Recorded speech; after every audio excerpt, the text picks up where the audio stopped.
Welcome to the 2021 NFL Draft Preview Show, presented by Royal Alliance UK Podcast. I'm Matt, I'm the host of this show and of the Royal Alliance UK Podcast. I'm joined by some of the best men you can find in sports. Ryan, Steve, and how you doing, boys? Finally, we're here. We've made it. Draft night. No more mock drafts, no more speculation. Finally, we can put picks to numbers and be done with it.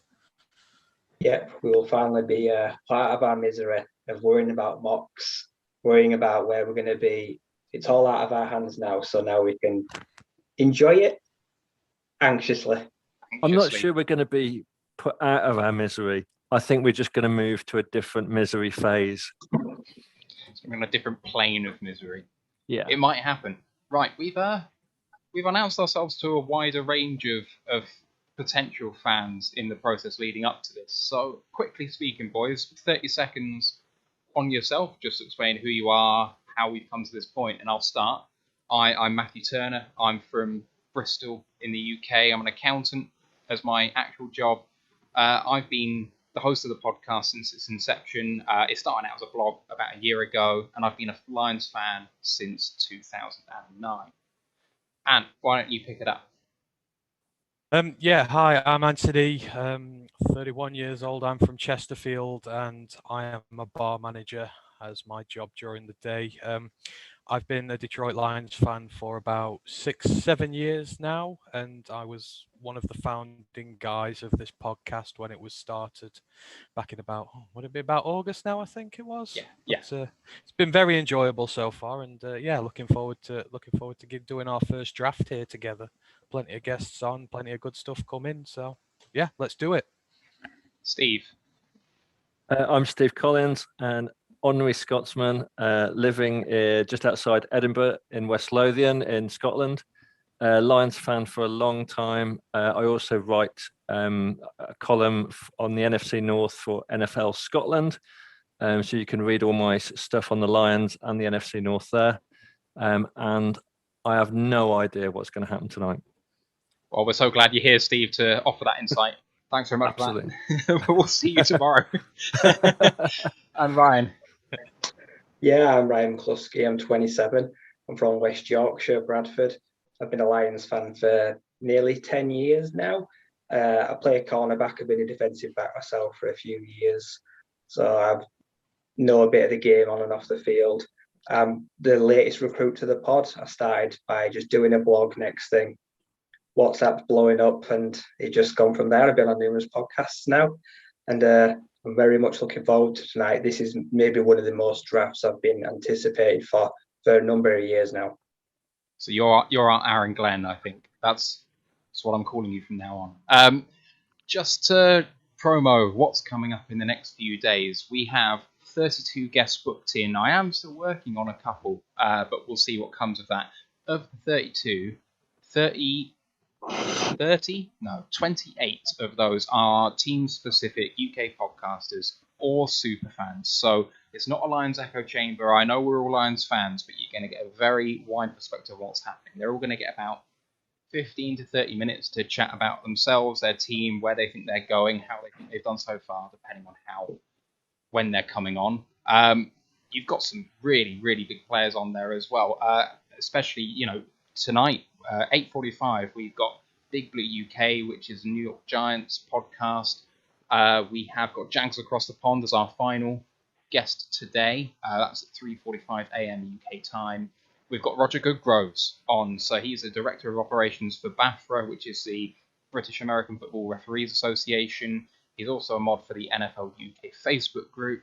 Looking ahead to the next few days, we've got the Dolphin UK podcast, we've got the Jets UK podcast, we've got Next Man Up, which is an Eagles podcast, we've got UK Cowboys fans, DC Tweet Team, Arrowheads Abroad, we have the UK Steelers podcast, who have a very strict operation. Whenever I see them on Twitter, I'm like, how do I do that?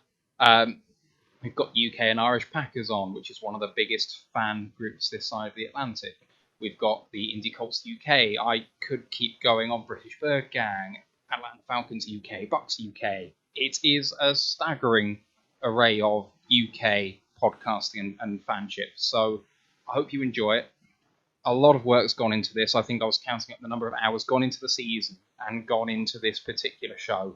And I think in the season, I stopped at 650 man hours, which is incredible. But just for this specific show, I think we're breaking something like 150 to 200 hours of preparation into this. That's advertising and promotion. It's the mechanic of getting the stream right and all of that good stuff, which has absolutely nothing to do with the content. And then there's the hours of research, the graph that's gone in, and I thank you so much for joining us when there are some really legit operations outside of NFL Network and ESPN and what have you.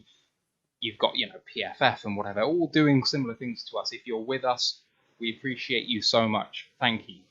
Our first guest, in about 10 minutes' time, is going to be Alex. Now, he is one of the fans of the podcast. He is on our WhatsApp group, which has been Talking Lions now for about 6 months.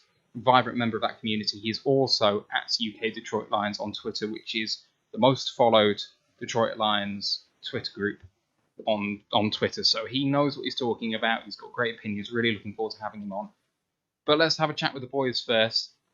How are you seeing the draft going? Day one, round one.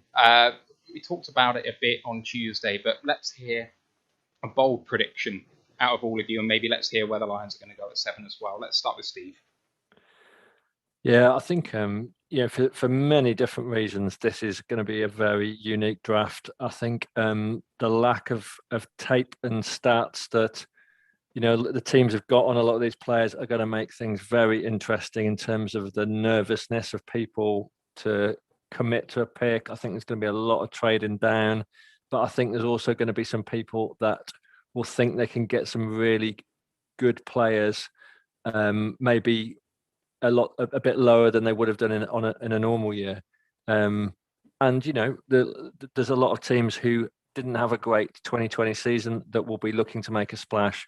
There's a lot of new GMs in the league, so there's a lot of people that we don't really have much, draft knowledge on. How are they going to react? How aggressive are they going to be? And as ever, there's a lot of GMs whose jobs are probably on the line this season. So this is very much a last chance saloon to make a splash and get that key player. So I think we can see how the kind of betting odds are changing all the time in terms of like player order and stuff like that. I don't think anyone's got that much of a clue outside of Trevor Lawrence. I've just written an article for NFL Scotland that's gone out a couple of hours ago, and I've said that this is all about pick 4 and 5, because I think the first 3 picks are going to be QBs, but the Falcons pick at 4 and the Bengals pick at 5 are absolutely fascinating, and whatever happens across those 2 picks will affect how the dominoes fall all the way down to the end of the first, to pick number 32. So I think it's going to be fascinating to see what happens. I think the Lions are going to trade down. In fact, I hope they trade down. And I hope that we invest in the defense around about maybe pick 15, pick 20. But what do I know? Let's see. How about you, Ryan? How do you see it going? Bold prediction and maybe something else you expect from a team outside the Lions as well? It's like Steve said, this is going to be one of the strangest years ever. You could potentially half the first round has not played for a year, whether that's injury or opting out. So you're going off very limited film and past play. So, like I said, a lot of trade downs. There's teams that are very wary about committing so high to someone that is potentially rusty after missing a year, someone that could take a while to get up to speed or hasn't looked after themselves, coming in the greatest shape. I also do want the Lions to strengthen the defense in the first round, and perhaps that means moving back. There's these rumours of the Saints coming up, the Cowboys, for this small crop of cornerbacks that could be highly sought after. So I can really see us going in another direction. I can see us taking offensive line. If Rashawn Slater is there, if we do move back a few places, I am more than welcome to take him. And if a month or 2 ago I wouldn't have said that, I'd have been like, it's defense, it's wide receiver. But I'm really seeing the value now in moving back and taking someone that can plug in and play at some point on that line and give us depth, because we've got a lot of questions coming up at the guard position. What's going to happen with the likes of Batai? So in a year or two, we may really come back and look at this pick and like, that was a great pick. Someone slotted straight in. Yeah, I'm with you on that. And how do you see it going? In a short answer, I don't really know, and the reason why is because, I mean, I've been taking a very long look at some of the prospects this year, the positional classes, and there's 6 positional classes here where you've got a lot of players who can potentially go in the first round this year, and depending where they fall, how desperate teams are to get up for them, there could be just so much interchange in between them. I mean, you start off with the quarterbacks. Are there going to be 3 go up front, 4 go up front, 5 go up front? Is someone going to slide? That is going to set the tone for the night. You've got a great offensive tackle class. You've got 5 or 6, possibly 7 guys who could go in the first round, depending, on team needs where they decide they're going to go. Cornerbacks, you've got a lot of late risers coming into this class. Your Greg Newsoms, your Eric Stokes, your Asante Samuels, who are sort of sneaking into the back, and you've got 3 very good guys in Surtain, Farley, and Horn to start. So, which teams are going to want them? Are they going to be battling for certain guys? Are they going to let the board, just drop down to them? And that's not even taking into account the edge class. There's 5 or 6 edges that could go in the top round as well. But again, it's just very inconclusive as to how, good they really are. And, just having this amount of interchangeability. This time last year, you could pretty much name what the top 10 was going to be. But this year, you can only do the top 2. So in terms of what's going to happen, I've no idea, and I'm pretty sure none of our mock drafts are going to be even close to what we really want them to be.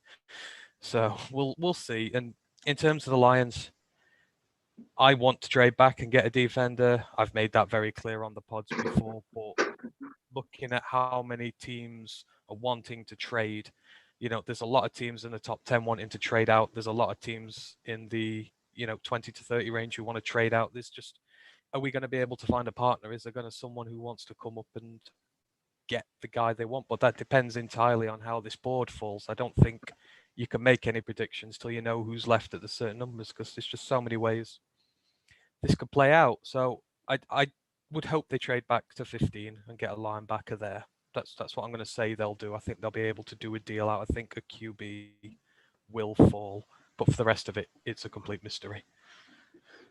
Yeah, I hear you, man. For my own part, a couple of things that I'm looking at is how many running backs go in the first round. That's something really interesting to me. Everyone seems to think that someone else is the number 1, and I'm just interested in, Najee Harris. People mocking him to Pittsburgh at 24 or Miami at 18. Is someone going to get itchy trigger finger and want to get in there first?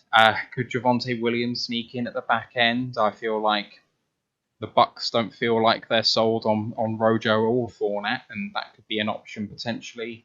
Could Kellen Mons go at 32? I think number 32 is one of the more interesting picks of the entire first round, because the Bucks have no needs. They've returned all of their starters who won the Super Bowl. They do not need anyone. They could go for a luxury pick. They could take the best player available. They could groom the quarterback of the future. That's something that's going to keep my interest pretty high, actually, in all the way through the day. Right, I think it's high time we welcome our first guest, which, as I said earlier, is Alex Murray at UK Detroit Lions and member of the Royal the Lions UK WhatsApp chat group. How you doing, Alex? Yeah, I'm good. I hope you're all well, lads. Well, this is exciting, isn't it? After last year, where we basically spent the entire preview going, we're taking Okuda at 3. Exciting this. Yeah, I mean, it seemed like a foregone conclusion, Okuda, but in the chats that we were in, it was still like, we need to take Simmons, or I prefer... Who was the defensive tackle who was in the mix? Derek Brown. Derek Brown, yeah, there was a big move for Derek Brown. Or are we going to take 2? It wasn't really serious, I don't think. Everyone knew we were going for Okuda, but who do you fancy for the Lions today? Let's just start off with that, and then we'll do some intros for you properly. Yeah, I mean, there's about a million scenarios at this point, but I think looking I tend not to. After last year, it was like, oh, there's going to be wild trades, and then there wasn't. No one seemingly moved, and it all was a bit quiet on draft day. I think I'm edging towards Sewell at this point, just because of because it's a weird draft for us, because it all depends on what happens first compared to us picking really a need. It's whoever's there. So I think that I'm edging towards Sewell at this point, just because I can't see anyone doing anything wild at this point. Yeah, no, I hear you for sure. Right, so you run at UK Detroit Lions, as I mentioned earlier on the stream, largest followed UK Detroit Lions Twitter page. Let's hear about your kind of Lions fandom. How did it start, and what brings you to this point? Well, I started following. Well, how I chose the Lions is funny. I started following the NFL about, say, 2013, 2014. I can't remember the year this game was, because obviously we play on a Thursday on Thanksgiving, and that's really early. And I was watching one of them, and I thought, you know what? I'm going to pick the winner of this game, and I'm going to choose them. And we beat the Bears that year. So I was either going to be a Lions fan or a Bears fan. Oh dear. So I mean, Lucky for you, Alex. Lucky for you. Yeah, just lucky, pain and suffering, or pain and suffering, Yeah, stuck between a rock and a hard place somewhat. Yeah, so I chose them, and ever since I've followed through thick and thin. Last year was a tough one. Like, there was a point last year I thought, is this really worth it? And then as soon as Matt Patricia went, I was fully back into it again, obviously. At least you get to see a good quarterback supporting our team every now and then. Yeah, You would never have seen one ever. You could have endured the Mitchell Trubisky years. Yeah, you don't want that. No. So, talking of last year and the rest of the stuff for the Lions, it wasn't pretty, as you said. Was there any high or low lights? And where do you see the holes on this team?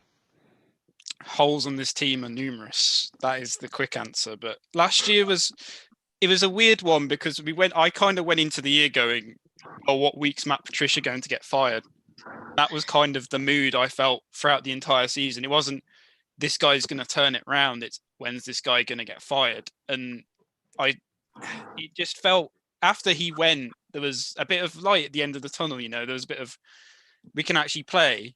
But at the same time, there's just so many holes in this team, especially after that off season, where I feel that this is the first draft in a while I've gone, we could take anyone who we're touted with, and I'd probably be okay with it. I'm not going to go wild, just because there's so many massive needs in this team where I just don't think you can go wrong. You know my opinions on where we can go wrong, but I feel that majority of picks are going to be fine. Okay, so you say we know where you have said that we can go wrong, but how about for the guys listening on the podcast, if it's recorded, or guys watching live, where can we go wrong here? I've kind of spent today mulling a QB over, like mulling, would a QB be bad? Would a QB be the end of the world? And I don't think it would at this point, but I'm not sure how different this would be to what Mike Glennon and the Bears, what happened there, because they paid a guy and then drafted his replacement like months after they've taken him, and that didn't work. I know Mike Glennon's not an elite level QB. He was a bridge for a few weeks, but I'm not sure it's just the best move at this point, because I've kind of thought we're going to suck. This year is a write-off already, because if being in the playoffs does not help this team, being in the middle of the road doesn't help this team, because we need at least another draft. For me personally, anyway, I don't think they think that, but I feel we need another draft, and especially we've got so many picks next year that being good doesn't help this team. However bad tanking sounds, whatever, but I feel that drafting a QB this year doesn't give your guys a fair shot, doesn't give Goff a fair shot. And I think even if you don't take a wide out, which could happen, I still think that drafting a QB who you're dubbing the QB of the future, when I know Goff is kind of like, he isn't the guy we were after. He's a guy from the Stafford trade. He's a guy to sit there, but you're not giving him a fair shot to show what he can do. Even if he's terrible, you're not giving him a fair shot by saying, "Oh yeah, we've got this guy. He's the next guy to play quarterback for the Detroit Lions." I just don't think that helps anyone. No, that's absolutely fair. I don't know how many mock drafts you've done, but is there anyone that you're really feeling perhaps outside of round one, or if we do trade down, is there any sort of guy that you've fallen in love with down there? I'm gonna have to get his name up because every time I murder it. JOK. I really like if the Patriots were to magically trade up. I think that JOK is a guy who I like him. I don't watch that much film outside of guys that we're like heavily linked with, just because you could spend all day doing it. But for me, he's a guy who doesn't have the baggage that Parsons has, to put it lightly. And he's a guy who just looks like can be one of those weapons in linebacker, because linebacker we have Tavai, and I don't want to watch him play football for us ever again, personally. To put it lightly, I don't really want him there, and getting JOK just seems like, if we're not going to go for Parsons, he's not that big a difference. Yeah. Can I just interrupt? Yeah, I've just seen that. Yes. I'm just going to read out this tweet from Adam Schefter. Reigning MVP Aaron Rodgers is so disgruntled with the Green Bay Packers that he's told some within the organization that he does not want to return to the team, league and team sources told ESPN on Thursday. Now, I did say that Rodgers' annual sulk would start earlier this year, but I didn't think it'd be this early. Amazing. Right, so the Packers coming up to 3 for a quarterback doesn't seem so strange now. Packers, unless he's put a pin on the GM's door saying, "I want this player at this pick." If the Packers pick a wide receiver at 30, he'll be happy, surely. 30, 29? They need a center and a right tackle, though. They'll prioritize that over a receiver first. You can guarantee it. And they've just lost Corey Linsley. They need a corner to go opposite. Yeah. But I also think they've only got one wide receiver on the roster after this year, because I think Lazard. They did. Yeah. And you're having internet troubles, just to say. Sorry, Steve. Oh. Yeah, I think Lazard's gone after this year. I think Tonyan might be gone after this year.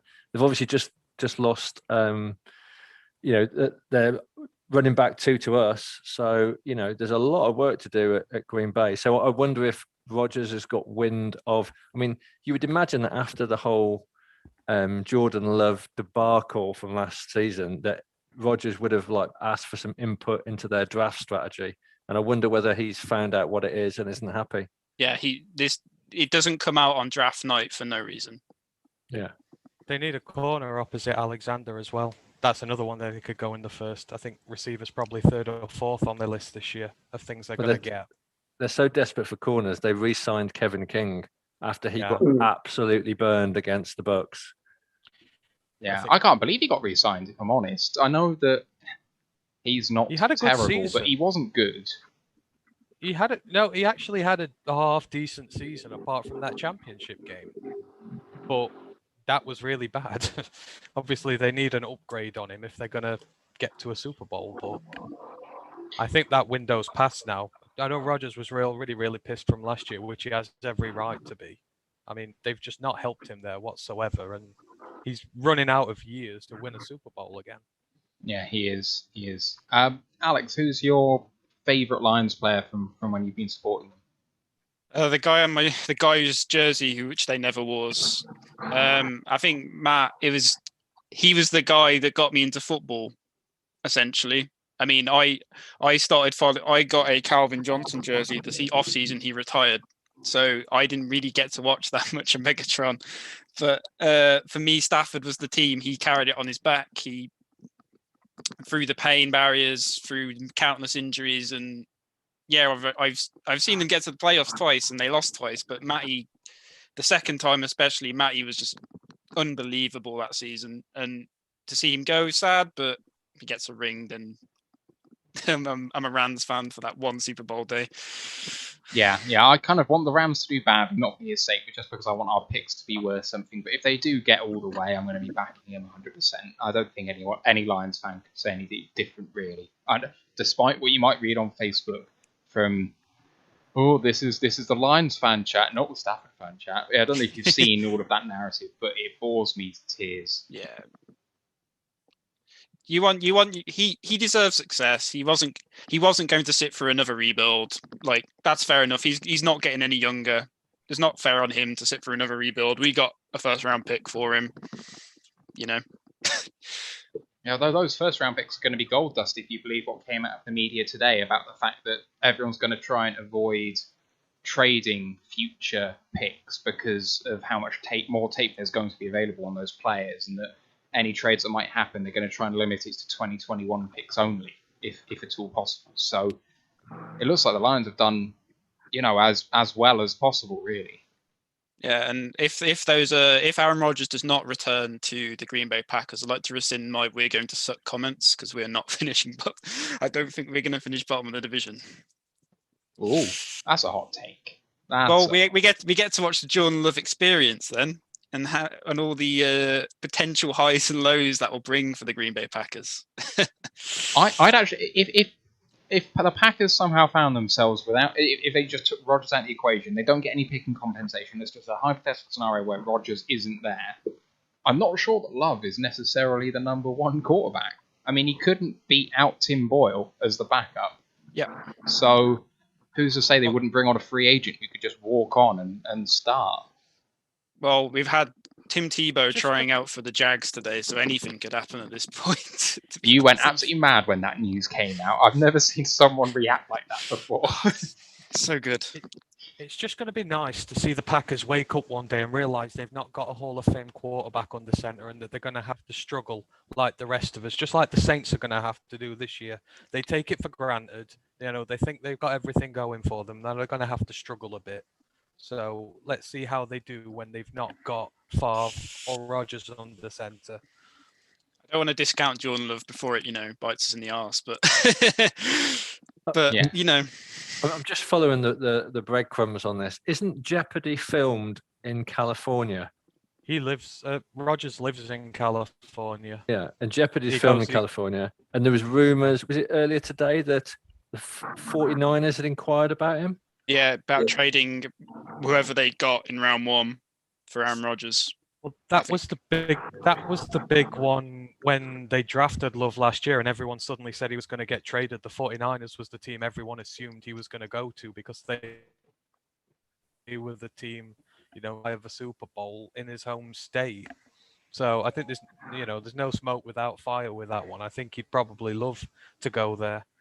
I just feel sorry for Staff having to deal with him for years in this, and then he follows him all the way across country. No, you ain't escaping from me. If you're like in the possession of the number 3 pick and you've lost the draft capital like the 49ers have, and you've to trade up to number 3, and you can get Trey Lance, Justin Fields, would you then trade him for a 38-year-old? No, it's a terrible idea. I think the Fields. If you won 2 Super Bowls in a row, though.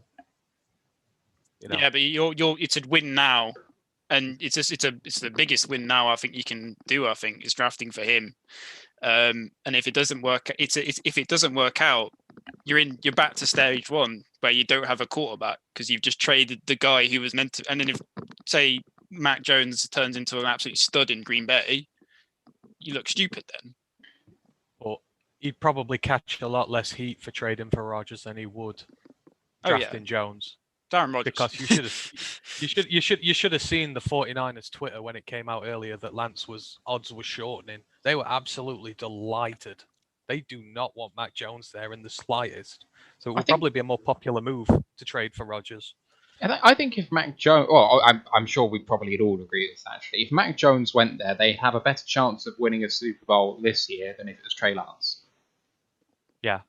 So, while that's true that they're getting excited about Trey Lance, they've had cap problems. They've had to let people go that they don't want to let go this year, and I know the cap's going to go back up next year. But you could argue that a lot of their players are coming up to contract situations. A lot of the league are. I know it's an ongoing problem, but if you sign Rodgers on an elite money contract as opposed to a young rookie, as well as completely mortgaging your future, you're not just looking at a win now mode. You're talking about the end of the San Francisco 49ers being a force for years after Rodgers leaves. Like, it's going to completely screw the team up in a couple of years' time. And if you don't win one, and even if you do win one, at what cost? I mean, it could be 5 years before they recover from mortgaging their future in such a way. 2 first-round picks to get to 3, and then 3 and capital for Rodgers it's such a high price for a player who I know was MVP last year, but the year before everyone was like, it's a down year, and is he actually going to be any good, or is he just going to fall off a cliff now? And I think there are still going to be those worries with Rodgers that unless he's in the mood, that he's not going to have it. I don't know, but it's worrying for the 49ers to me. Don't you think there's something slightly of the Scientologist about Kyle Shanahan? There's just that kind of slightly demented look behind his eyes. I just wonder he could do anything. I just think Kyle Shanahan could do anything. He's just one of those guys. It's just not as crazy looking as the Panthers. Is it the Panthers one? Isn't it? Their new one. He Matt looks Rule. crazy whenever he talks. No, not. I'm thinking of the wrong guy. Who am I thinking of? Crazier than I'll come Gruden? back to you on that. Yeah. There's one of them down there who looks. Who is it? Is it the Texans' new one? It might be the Texans' new one. He looks crazy. I can't remember his name. Sirianni doesn't look quite right. That's it. Sorry, Sirianni at Philadelphia. He's They're not gonna be got bad something this year. upstairs. There's something missing with him. The Eagles are going to be really. The Eagles are going to be really bad this year, I reckon. I think. Did you see the thing where he was playing noughts and crosses with his draft prospects, wasn't he, to test their competitive spirit? That was the one there. It's like he was testing them playing noughts and crosses. It's just like, okay, fair enough. I saw everything I needed to see about Nick Sirianni in the very first press conference. I don't know if you guys saw that, but it was a car crash. It was horrific. And I really feel for that organisation. And yet he didn't get half the scrutiny that Campbell got for his biting kneecaps one. Yeah, it was a far lot weirder. But Campbell got crucified for his opening presser. Let's be honest, if you're even going to consider taking over the Texans, you need your head testing because they're a horrible organisation. They are terrible. I won't touch them with a barge pole.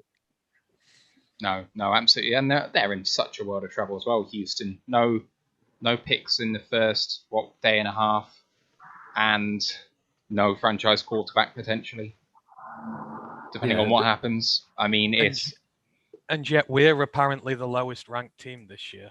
There is not a chance in hell that we are worse than the Texans. I think the best tweet I saw in the free agency period was someone said that basically now the NFL is like 31 franchises and like one weird cult, and that's the Texans. Yeah. I mean, man for man, their roster, apart from Watson, there's no one on that side who's better than anyone we've got man for man, I reckon. Even Tunsil against Decker. Oh, I'd take Decker every time. Yeah. Tunsil's good though. That's like, are we doubting Tyrod Taylor as a definitive franchise quarterback here? Yes. I don't know. How's the medical stuff? I feel sorry for him. He got his start last year and then got his lung punctured. That's just bad karma, that is. He gets his start at the Texans though, potentially. Bill Barnwell's just tweeted, if the Packers traded up in the first round tonight, only to then draft Mac Jones, it might be the greatest moment in draft history. That would be so great. That would be amazing. I feel like it would be a euphoria I'd feel tonight that would be tempered by him turning out to be one of the biggest steals of all time 10 years from now. I can just see that happening, where Mac Jones just rolls in with a cigar in hand and a pot belly and a couple of rings. Like, oh, God, how did this happen? I mean, That's the darkest timeline. I think the dream is if Jones falls a bit as well, that the Bears trade a lot to come up and get him, because that'd just be such a Bears move. He's Trubisky. And would probably slightly less mobile Trubisky. Well, Ryan Pace is another one of those guys that there's just a lot going on behind the scenes, and he's another one that could do absolutely anything. And because he's out of a job at the end of the season unless the Bears get some results. So yeah, that's a one to watch. And I think Washington football team are a real dark horse to try and trade into the top 10, because I think taking Fitzmagic as QB basically is just sending out a signal that, because he's like the ultimate like QB mentor. He's been doing it for like 10 years in the NFL, mentoring like young quarterbacks. And I can just see them, like, it's almost like the stage is set for them to draft someone like Lance. But I also feel like they could probably get to the playoffs quite easily with him, though, especially in that division. If they want to give him a weapon to go with and go for it now, I could see them just as much going down that road. But I do agree, a young QB would be great for them there, especially Lance. But I can see them just as easy going receiver, give him weapons, go for it now, because that division is weak, very weak. We're coming to the end of our time with you, Alex. But thank you problem. very much for coming on, man. Do you want to just quickly plug your Twitter page in again, and anything else you'd like to say before we go? Yeah, I have the best, the app that everyone follows from other teams at UK Detroit Lions. I am going to tweet a lot this season because this is the full season where I don't want the head coach to be fired. So yeah, have a good night, lads. And I don't think it's going to be a quiet one. Not going to lie. Can we have your predicted pick, Alex, before you go? Saul at 7. Yeah. Saul at 7. Right. Okay. All right. Cheers, Note lads. that down. Cheers, Alex. Yes. Take care. There he goes. Alex at UK Detroit Lions. Thank you so much for coming on. Very first guest. And it's a great start. Let's go through some of the teams and just maybe give some thoughts on the way down in terms of how we think they're going to go. And I think in our predictors, we were all kind of sold on picks 1 and 2. I think almost everyone is. San Francisco at 3. It looks like it's Jones or Lance. What do you reckon, boys? Unnamed quarterback. Can't go wrong. A quarterback. If you're thinking smartly, you've got Jimmy G there. He's still got a big contract on. You take Lance and you let him sit for a year, and you do your quarterback succession that way. I just can't fathom the idea of Mac Jones going third, because I'm sorry, he's not that good for me. He's a pocket passer, a relic of a bygone age in this league now. You need the dual threat capability, and there's only very few teams who are still set up properly to play with him, i.e. the Patriots and the Steelers. I just think at 3, it's such a reach, and it's probably going to be one of the biggest reaches ever in draft history if they do it that high. You say it's smart, it's got to be Lance, but Shanahan is apparently in love with Jones. Apparently he's the only one in that war office who wants him, but it's his decision that counts, so you just don't know. Yeah. I agree. Oh, Brian, sorry. In this current climate, you've got to have a quarterback that can, 1, learn design runs, but 2, also scramble and make things happen with his legs. Mac Jones will not do that. He is someone that, if he can't step up into the pocket, he is going to have pressure in his face quickly.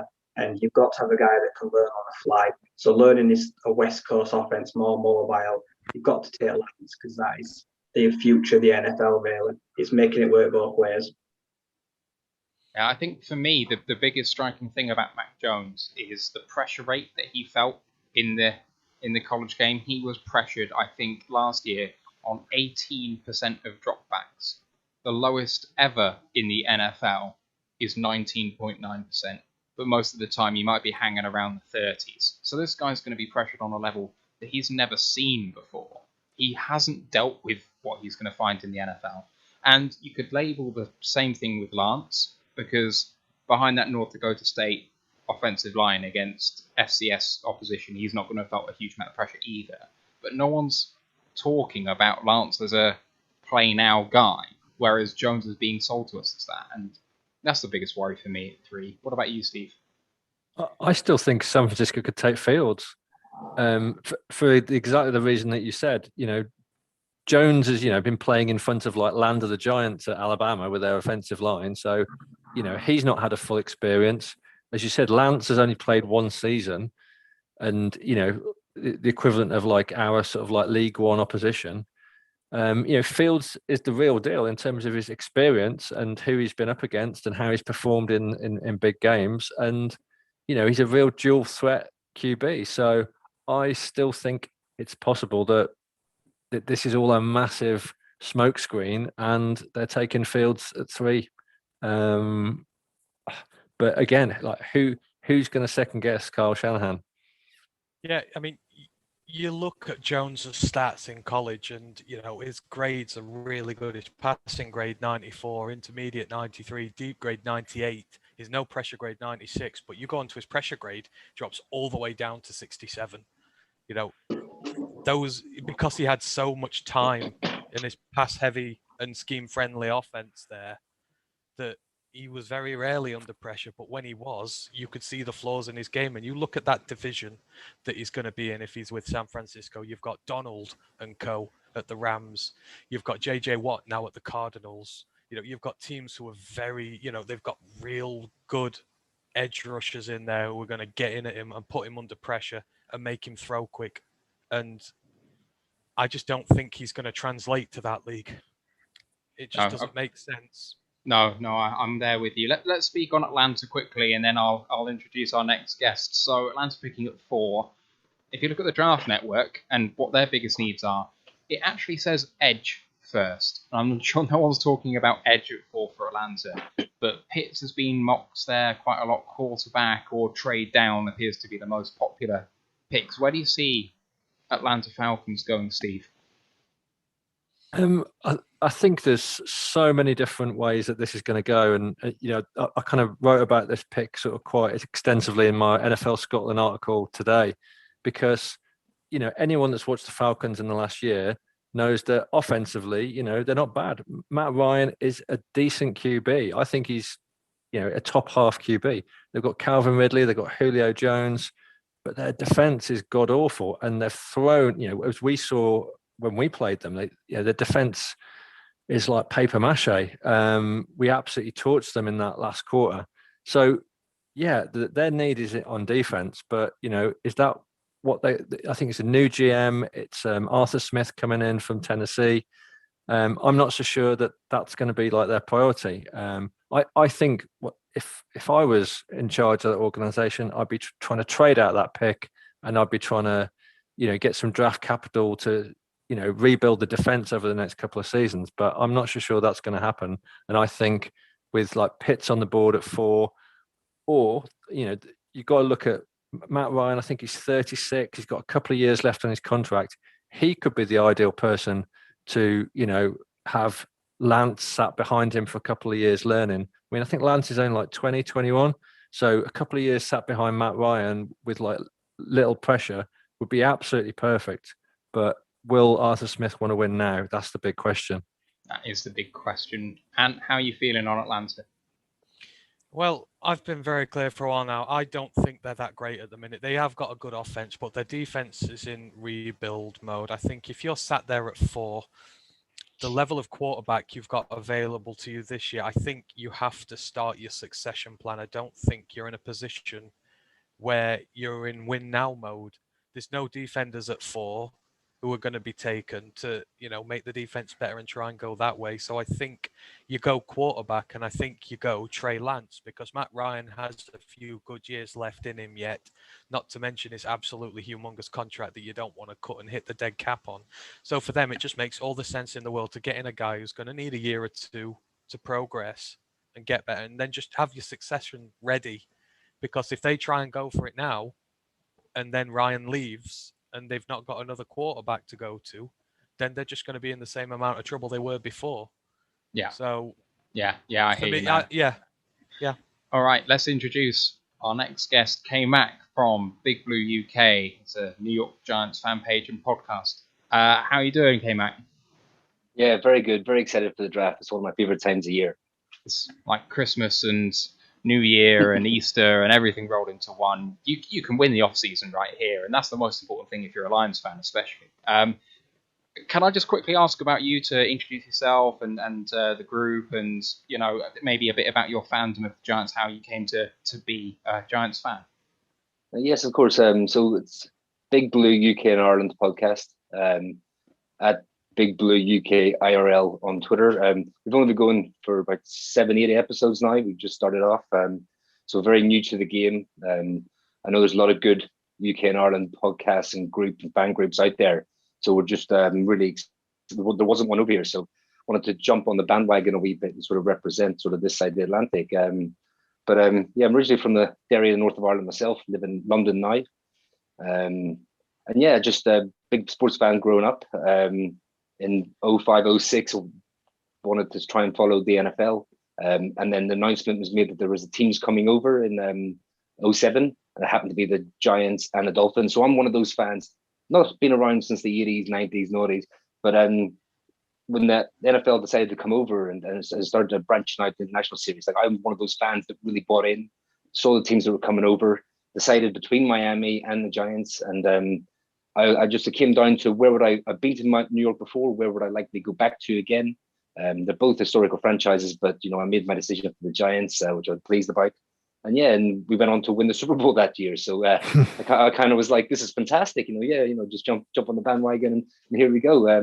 So I've been sort of involved in the New York Giants UK Facebook group for about 7-8 years now with the lads over there, and that community's grown stronger and stronger as the UK and Ireland NFL communities have everywhere really. And we wanted to start a podcast ourselves, but there wasn't one. So that's how we came to be. Fantastic, and I hope the launch has gone well. The Super Bowl that you talk about, was that the Tyree helmet catch against the Patriots? It's one of my favorite moments. One of my favorite moments in NFL history, just to watch that undefeated team be humbled. Oh, it was fantastic. Is that the best moment of your fandom of the Giants so far, or has there been something a bit more recent that sticks out to you? I think the moment that sort of sticks with me, I'm going to a bit of a cop-out answer, is probably the 11th season when we went on to beat them again in the Super Bowl. I think the reason why that is a bit more memorable for me was because I was a fan then. I had a few years behind me of getting to know the team, really building up my fandom. And the first time I went to a bar in London to watch it with friends and stuff. And we were in the Super Bowl, so it was just sort of that whole experience, really sort of like that whole, not one moment as such, but that's one that stands out for me.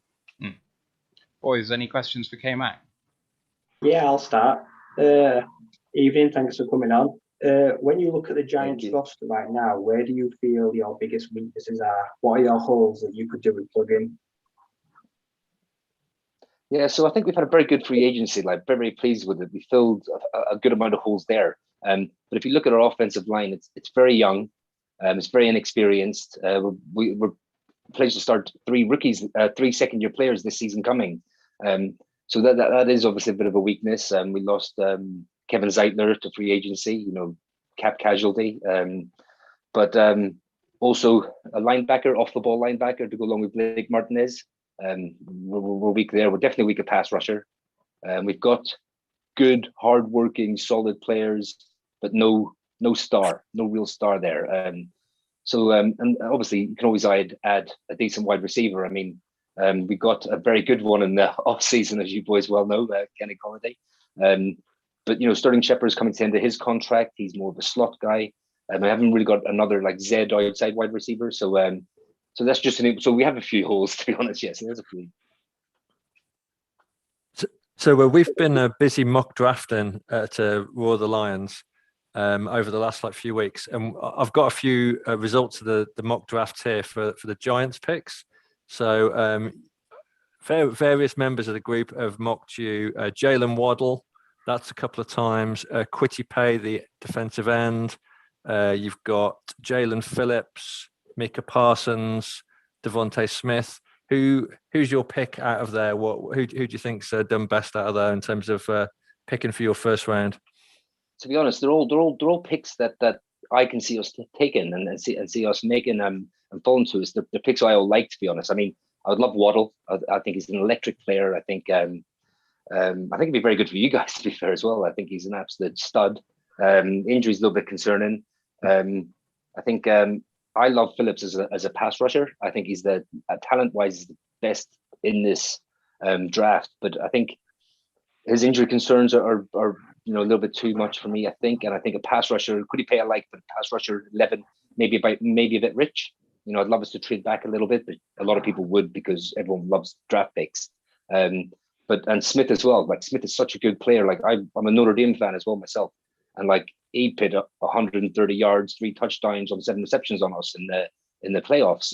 And just to watch him, the way he got separation was just unbelievable. And so to be honest, I think all those picks are good picks. I mean, my favorite at the moment, I would like Phillips if the health checks out, but give me one of the Bama wide receivers, to be honest. I'd be ecstatic with that. Give Daniel Jones more weapons. You take Kenny Golladay from us, and you still want another wide receiver. What's all that about? You just touched on him there. Just to go back to your main team, Daniel Jones. What's the view of him? Because I'm one who's always been quite high on him and think your offensive line troubles have maybe stopped him from being as good as he can be. What's your views on him? Are you still backing him, or is he? Do you think that it's going to go the same way as Darnold did with your city rivals? Yeah, I really like Daniel Jones. I think he's got all the traits. If you're talking about just plain traits, like in Duke, he had no one to throw to. Like, I don't think a Duke player has been drafted for about 6-7 years until he came along, like in his draft. So he didn't really have weapons to throw to, and we really haven't provided him with time and receivers who get open for him to make the throws. He can make the throws. He's got a very good deep ball, actually. And obviously he can pull it and run as well. Like, you saw the 70-80 yard stumble he had last year. So I think also maybe Jason Garrett's offense is a little bit restrictive of him as well. But we brought in some analysts and some other coordinators, offensive coordinators, to maybe open up the playbook a bit more for him. I mean, it's his 3rd year, so it is kind of a little bit make or break. But I really do believe this draft, we need to get an offensive lineman, whether it's if not the first round, maybe the 2nd round, definitely an interior guy. We like Matt Pert as a 2nd-year player, 3rd-year pick from last year. I think he's got all the intangibles to be a good tackle opposite Thomas. So I am hopeful. But it's definitely a make or break year, in my opinion. And is Barkley back and fully fit for the start of the season, or is he going to still be rehabbing? Yeah, so it's one of those where, like, announcement came out yesterday, so he'll be fit for week 1. Like, what does that mean? Do you know what I mean? Like, will he be explosive? Will he be the player that we signed 2nd overall in the draft a couple of years ago? Or will he be able to just play games? It's going to be a really big off season. I'm hoping we won't see him in preseason, I don't think at all. But I would love to see him get back to his best. And again, we just signed his 5th-year tenure yesterday. So, he's got 2 years. We've got him under contract for 2 years, 10 million this year, 7 million for the 5th-year option. So we can have 2 years to see what he's got. Do you know what I mean? And we hope he comes back to be an electric player like he has been for us. I think all NFL fans hope he comes back, and because, I mean, he's for a neutral, he's I don't want to see him run against the Lions, particularly with our run defense. But as a neutral, I mean, what a player and what a joy to watch. All the fantasy owners. What was it like last season? Obviously, with the league being widely panned as not very good last year, was that a bit of a tough slog last year? Being a Giants fan.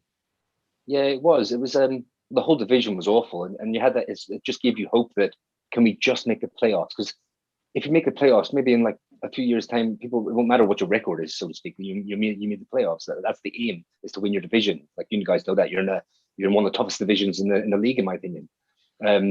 So it was hard to watch though. But you kind of we had a few injuries. Barkley going down early. Daniel Jones missing a couple of games. Shows how important a backup QB can be as well sometimes. But I think we're trying to take the positives from it. The development, some of the players. We had a very good draft, in my opinion, last year. And last year we made, for the first time in a couple of years, we made really good free agency signings with Brad Bray and Martinez and players like that. So it was very much like, okay, it looks like we're building something. And it was Joe Judge's first year as a coach. And just some of the stuff people are saying about him, his work ethic, and it was hard to watch, but you kind of felt there was a bit of promise there, like promising signs. Yeah, particularly on the Speaking of- defense. Your defense kind of came out of nowhere in the second half of the season. That was like incredible. Yeah, it was so good. And like, again, that gets something that's just like, you're watching the defense ball out in games and you're just not scoring enough points. And that's when you're like, we're missing a number one wide receiver. We're missing one of the best running backs in the league. And we're missing an O-line that can protect the franchise QB. And when you're looking at it like that, you kind of think to yourself, God, if we had those pieces and put on a few more points, that we lost a lot of games by one score last year. So we just didn't score enough. And that's why I think going out and getting a bona fide number one wide receiver in Kenny Golladay, but also getting a security blanket in Carl Rudolph, I think was a shrewd signing in free agency. I think he's one of those tight ends that just picks up 6-7 yards, good in the run game, just help us move the chains a bit. So defense was fantastic, which was good to see. Just need to help on the offensive. Were you surprised they let Goldman go after the year he had filling in for Bartley, or was that just a cap casualty that had to happen? No, I don't think it was cap casualty, actually. I think both parties wanted to split, if I'm honest, because we signed Booker for a 2-year, $5.5 million, and Goldman just signed a $900K 1-year deal at the 49ers. So I don't think it was cap as such. I think he wanted to go and try and be a number one somewhere. I think we will go running back actually early in this draft, maybe 4th round. Maybe even 3rd round, you might see us pick up back for 4th one. So I think both parts have been gone. Just to return to the draft, hopefully your stream is okay. It's just jumping a little bit there, but just to return to the draft, you've got 6 picks: 11, 42, 76, 116, 196, and 201. Is there anyone that you've fallen in love with outside of the first round that you really want to see fall to you, or is there perhaps someone from Notre Dame that you're kind of a little bit in love with? Ian Book at 201, maybe? I would love that in the 6th round, because I think he could be a very, very good backup. I don't think he will necessarily be a good starting QB in the league, but come in at a pinch, help you win games. His escapability is unbelievable, But speaking about players, I think just quickly on Notre Dame players like Aaron Banks, a guard, Robert Hainsey, tackled moving inside the guard. I think either of those two would start for us straight away. It wouldn't even be a problem. I think Eichenberg, if he slipped to us in a second, I'd love that. But speaking of, I quite like the draft anyway. Like I do a little bit of research and read up some guides and stuff and watch a bit of film myself. There's players are all in this draft, like all shapes and sizes, especially interior line. I think it's very good. Like I love maybe 4th round if he falls there, something like a Ben Cleveland out of Georgia is sort of like a good mauling type of interior offensive lineman. I'd love us to get. But even going back to Notre Dame guys, Dylan Hayes as an outside linebacker, pass rusher, maybe in the 3rd or 4th. I think he's one of very, very high character guys as well. The team captain, Notre Dame. I think he'll come in. I think he was underused at Notre Dame. Notre Dame kind of rotates a lot.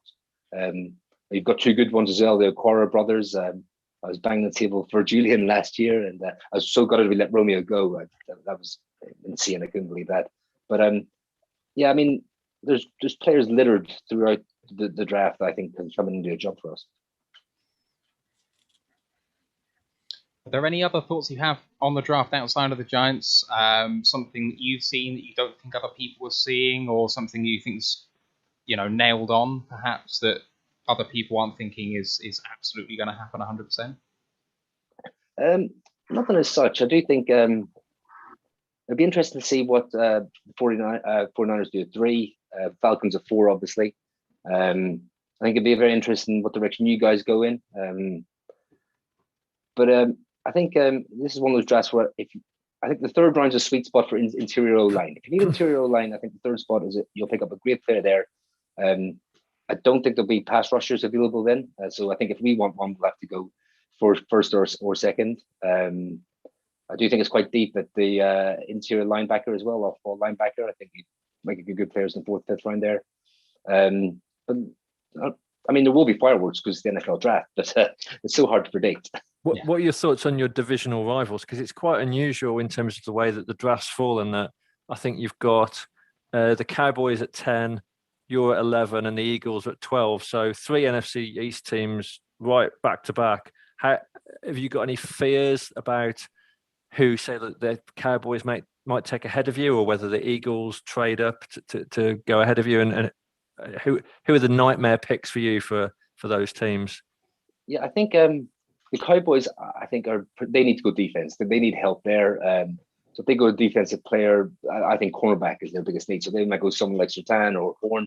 If they're there, I actually think Farley's one of the better cornerbacks in this, but obviously with his injury, it's at the moment just he's going to fall down a few boards.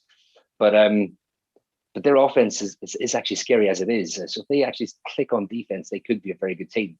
I think the Eagles are in full rebuild mode. I think they might try and jump ahead of us to get Waddle if he becomes available after you guys.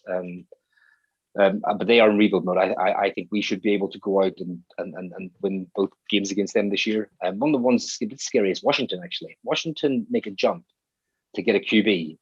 I think they're a QB away from being a very good team. They've got such a good defense. But I actually think the sweet spot for a jump would be 10, 11, 12. And then none of us are going to help Washington get their QB. So I think it'll be a very, very open division again. I think it's very, very winnable. So yeah, it will be interesting to see where they go. We were just discussing this actually before you came on about Washington. Would you rather, from a Giants point of view, them jump up and get a quarterback to learn off Fitzpatrick, or if they stop there and they get a weapon for him, which one would concern you more? But yeah, I mean, if they jump up and get a QB, they're going to give up multiple ones. So that puts them in the back foot if the QB doesn't work out. So that's an interesting look at it. But if the QB hits, I think they've got enough firepower there to do well, to be honest. If they stay and pick where they are, they're going to get a good player. I think that, again, they might go linebacker, or they could go wide receiver there. So I don't know. It's one of those ones like, you guys know yourself, like with the draft, not even a first round pick is guaranteed. So I kind of like, yeah, I'd rather them not get the QB, if I'm honest. One of my favourite moments last year was when Colleen Wolfe appeared on Thursday Night Football on Halloween in a flaming dumpster competition, and she said that she'd come as the NFC East. So I was just going to ask you. I think Washington won it with a 7-9 record. Who do you think wins the division next year, and with what record? Yeah, I think I'm going to say this, but I think we've got a very good chance of winning it if certain things click for us. But you could see a 10-7. I think a 10-7 record. It sounds weird to say that, but with the extra game this year. But yeah, I think we're going in the right direction. That if things click for us this year, I think 10 wins is very, very feasible for us. All right, Excellent. Just coming to the end of our time with you, K-Mac, but do you want to do any final plugs, talk about the podcast that's gone so far just for the next couple of minutes, and then we'll let you go? Yeah, I just want to say, we just started the old podcasting thing, and we can only hope to get to this setup. I just want to say, you guys have got a brilliant setup for this weekend. It's I must say, fair play to you for getting so many UK, Ireland podcasts and fans involved with this. I mean, it really feels inclusive, and I just want to say, tip my hat to you guys. Fair play. Thanks, you, man. That Cheers, means a thank lot. Thank you. Right. Cheers, K-Mac. Cheers. Good luck tonight. Thank you. Good luck. You too, lads. Good luck in the draft. Cheers, boys. All right. That was fun. I enjoyed that. There goes K-Mac. What knowledge, depth of knowledge there for only kind of being 8 or 9 episodes into the pod. Obviously, you've been a fan for a long time, but I really enjoyed that, especially the Notre Dame stuff. That was cool. Right. Let's chat for another 5 or 10 minutes about the picks before the Lions at 7, and then we will log off from our preview show, and we'll be back at midnight for the real show for day 1. So we got to Atlanta at 4. Let's talk Cincinnati at 5. Ryan, where are they going? Well, it depends. Like I say, if you use logic and use common sense, I know I used this analogy once before, like say, but you've got to get your home insurance, you've got to protect your prize asset, which is Joe Burrow, the big old scar on his knee. That isn't there that's there for a reason. That's because he wasn't protected. He took too many shots. He ate too many hits. So for me, someone has got to protect his backside. literally on that left-hand side, and it's got to be Panay Sewell. I know that people think like Jamar Chase, like reunite him, but they've already got Tyler Boyd, and they've now got T. Higgins. I can't see them going wide receiver again this year. That's just not practical. That's not helping Burrow in the right way. So for me, it's got to be Sewell. Steve, where are they going, man? Yeah, I think Ant summed it up best on our preview podcast when he said that if they don't take an offensive lineman, then the Bengals should be charged with criminal negligence. And yeah, I mean, I wrote about this again in my article today for NFL Scotland. The Bengals gave up 48 sacks last year, allowed 191 QB pressures. Burrow's season was done by week 11 when he absolutely shredded his ACL and his MCL. And in week 11, he played 9 games and been hit 72 times. You just cannot allow your QB to be hit 8 or 9 times a game in today's NFL when there's 300-pound defensive backs charging at you. So I think they absolutely have to take Sewell or even Slater if they think he's more of an all-rounder. But, GMs don't always think in a logical way. They think, it's fan base pleasing, flashy picks, and Jamar Chase and that kind of LSU connection is the ultimate in kind of like luxury picks. I think they will see sense and pick a tackle, but who knows? Who knows? And do you feel the same way? You know how I feel. I hope that Joe Burrow is sat at his home tonight watching the draft. He's got his feet up, got a nice cigar, glass of whiskey, and in another room, he's got about 10 lawyers sat there with phones waiting just in case they pick Jamar Chase. And he then tells them, right, do it now. And, they ring up and get someone done for attempted murder. Because if they don't, I mean, just to speak about it realistically and not jokingly, if he gets hit one more time and hurts that knee even more, that's their number 1 pick from the year before gone. They've wasted him because he's just going to be injured beyond repair if he keeps getting serious injuries like that. And it's just sheer gross negligence, especially when the best tackle prospect in years to come through college is sat there waiting for you because of the QB market. And you're in a deep receiver class. You can go to 2 to 3 to 4, hell, even to 5 and get really good receivers this year. You don't need to take Chase. Yes, he's a great player, but you need to protect your quarterback, especially when he's just come back off a really bad injury like that. Get your receivers later on, but get your prize protected, like Ryan says. Because the Bengals will have, they'll have like the number 43, 44 pick, won't they, I think? Yeah. So someone like Terrence Marshall could be around then. Elijah Moore. Kadarius Toney, if he drops. You've got a plethora of options there to have a good receiving option, to go with Higgins, to go with Boyd. And you're not going to get the same value at tackle back there. Especially, you've got the generational talent sat at 5. Take him. I'd love to see Burrow's draft setup with his like you said, his whiskey and he's got his cigar. Then the backdrop, he's got like a injury lawyers for you banner. I love it. Exactly. Yeah, exactly. I feel exactly the same way as you guys. The pick has to be Sewell or Slater or no, just those 2. It has to be one of those 2. It should be Sewell. I think it will be Chase. I think they're locked into Chase. I don't see them going any other way. It's moronic, but I think that's what's going to happen. Let's move on to number 6 in Miami. They could trade out. They could take a wide receiver. They could take a tackle. They've been mocked Sewell recently. They've also been mocked Waddle. Let's start with let's go in reverse order. Ant, how are you feeling? I was about to say I'll take this because I know I'm on my own prediction here, but I've said for a long time now that they're going to draft Kyle Pitts if he's sat there. And the big reason for me, as I've said on the when we did the first round mock podcast, for me it's Brian Flores. He's a guy who's been at New England for years. He's learned a lot of the good ways they work there. He's taken the right lessons with him to Miami, but not taking them all like some former Patriots do.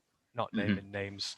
And he really, he will know the value of having a top-class tight end on your team. Right now, Gesicki, He's all right, but he's not great.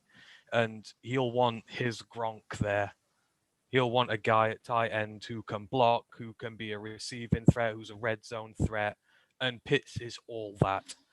And I think it just makes too much sense for them to go there. And if you're doing, again, the receiver versus tight end argument, you can get a really good receiver later on. Hell, you could even go at 18 and get a really good receiver for them, but you're not going to get a tight end on Pitts' level after that. You know, that you've got a real big drop down to Freiermuth then. He was a good tight end, but he's nothing in Pitts' league. So just for value, I'd expect them to go Pitts. And because, as I say, Flores will know the value of a good tight end, and I don't think he will pass him up. Yeah, that's fair. Steve, where do you see them going? I think if the Bengals take a tackle, then the Dolphins will definitely take Chase. I think if the Bengals take Chase, I consider Dolphins taking one of the two Alabama receivers, so Smith or Waddle, to link up with Tua. I can't see any other pick. I can't see them having done the trading again. I think they are where they are, and they've got more picks further down. So I think they'll take one of those two Alabama receivers. Okay, Ryan. I agree. I'm going to say wide receiver and go Jamar Chase, because when you look at the wide receiver room, on paper it looks okay, but it only takes Devontae Parker to go down with an injury, and then suddenly you're kind of worrying, thinking, well, who's going to put up these 100-yard games? Who's going to help and dominate on the outside? So you need a bit of insurance that's going to eventually take over and be wide receiver one. So I'd take Jamar Chase. And if the Bengals take Chase, will they take Smith or Waddle? Waddle. I think Waddle is wide receiver 2 on the board. So for my mind, I think they're going offensive line. I've been mocking them wide receiver for so long, but I think wide receiver you can get further down. And if you look at the motivations for trading up above the Lions were mocked Parsons or an offensive tackle. So it appears to me that one of those two things is the most likely reason why they did it. Now, they're allowed to change their mind.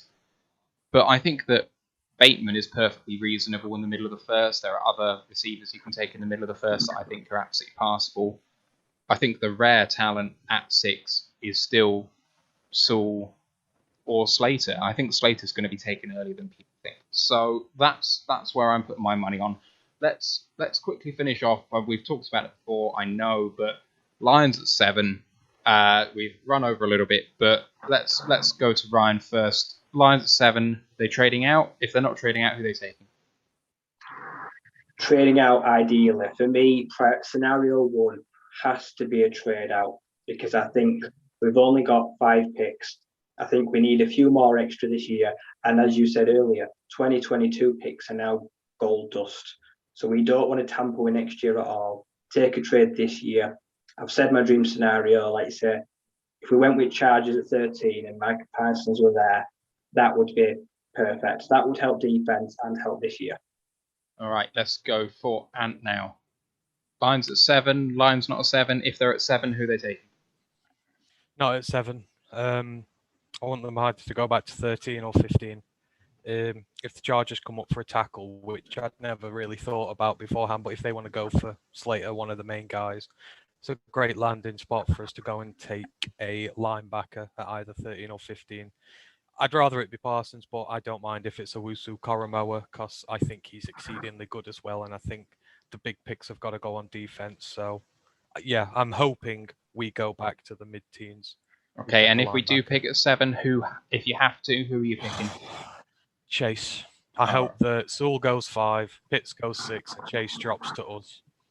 Fair. Okay, Steve, finish us off. I think we need to trade back. I think the position we're in and the way that the draft's fallen, I think the number 7 pick is one you want to trade out of. However, I think if, depending on what happens with picks 4 and 5, if we do get a shot at Pitts or Chase, I think we should take them. But if those two are off the board, because the receiver is such a big need for us, and I know you can get receivers further down, but those two are just so another level. But if Pitts or Chase have gone, I want to trade back to somewhere between 15 and 20, and hopefully like take JOK. I don't really want Parsons. I think JOK is the guy, but I also wouldn't be averse to taking Slater. If we trade back to say the Eagles at 12 or something like that, and Slater's on the board, I'd take Slater or Surtain. I would imagine Aaron Donald's arrived and seen our secondary and been fairly horrified. So I wouldn't imagine, I think taking Surtain would be a good move as well. I think there's so many picks. I think we've got so many options. Yeah. As I've said before, surely we can't fuck this up. Surely we can't. For my own perspective, I just want value. If the Lions can find value somewhere, if they can do a trade and the media analysts come out and say they've slightly overpaid there for that trade out, then I'm going to feel good about whatever it is. I don't really care. This team, as it was said before by Alex at the top of the show, I don't think it's competing. So I'm not worrying about plugging the holes right now. I'm not worrying about, we drafting for need, or we really need this. We do need linebacker. That's absolutely true. But is a linebacker going to mean that we win this year? No. But does it mean that in 4 years' time it greatens our chances of doing it? Well, it may not be the best pick for that scenario. Maybe. Let's see. So for me, I want to take the best value pick or the best trade, which is going to maximise our chance in 3 years' time of winning the Super Bowl. I think that needs to be our aim, is we're winning the Super Bowl in 3 years' time, and how did that happen? I think that happens through taking the best player available at 7, and that is potentially going to be one of Fields, Pitts, Chase, Sewell. One of those 4 will be at 7, probably. And the better scenario probably is someone overpays for one of those 4. I'm looking at the Ravens specifically in their 2 first-round picks. I know people don't want to trade down that far, but we need bodies and we need multiple swings. As it was said earlier, first-round picks don't always work out. It doesn't really matter where you draft them. There's a reasonable bust rate with all of these guys. Having 2 swings is better than 1, especially when you've got some talents who were meant to be taken a bit higher up, who have drifted down those boards. So if you can get JOK or Zaven Collins on the TDM board is now 29. If you can get Zaven Collins with one of those 2 Baltimore picks and wide receiver 4, or the cornerback down there, if we could get Eric Stokes or Asante Samuel Jr., I would consider that better than doing something at 7. So that's what I'm hoping for. But if I have to pick at 7, I'm going to go Kyle Pitts. I just can't get off the train. He's the best offensive player, not a quarterback, in the draft. He's going to be a matchup nightmare for anyone we play against. It's going to give us a good opportunity to win now, but I think it gives us a great opportunity to win in the future as well. So that's my pick. Any more thoughts, boys, on this preview show, I should say, before we log off for a few hours and come back at midnight?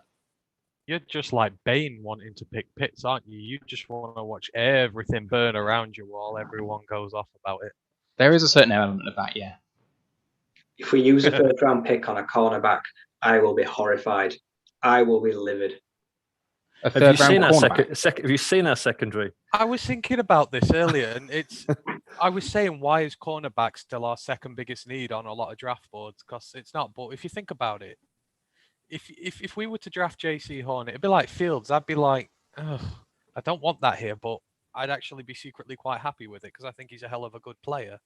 But I don't think it is that high a need for us. I think if you go second, that's maybe acceptable. But I agree, not a first, because too rich. Yeah, I just don't want to. I don't want to draft a quarterback. I think we've got to commit to Goff for a couple of years. We've got to give him a chance. We've got a decent backup now after getting rid of Chase Daniel. We have so many holes. As Alex was saying earlier, we've got holes on our holes. Let's go and try and fill out a roster that's really needs a lot of work. And I just think investing the number 7 pick on a QB is just the wrong thing to do. So let's. I just want to Sorry, Ant, you I go. was just about to say it's better to have a full roster and just need a quarterback than having a quarterback and needing a full roster, as we could tell with Stafford. Mm-hmm. Ryan, do you want to say one more thing before I finish off with a tweet and then we'll sign off? No, I'm ready now. I'm ready. I'm ready as well. I just Yeah. want to finish with this tweet that's just come up from Ian Rappaport. He says, one more note on Packers QB Aaron Rodgers. He really impressed the brass during his stint on Jeopardy. The belief is, when they finish auditions, he'll be among those with a chance to get the job full time. And if that isn't sorted out, a job hosting is also a possibility. So Rodgers is so annoyed that he's not on the Packers next year. Is the golden timeline. We'll talk about the darkest timeline, but that's absolute goals.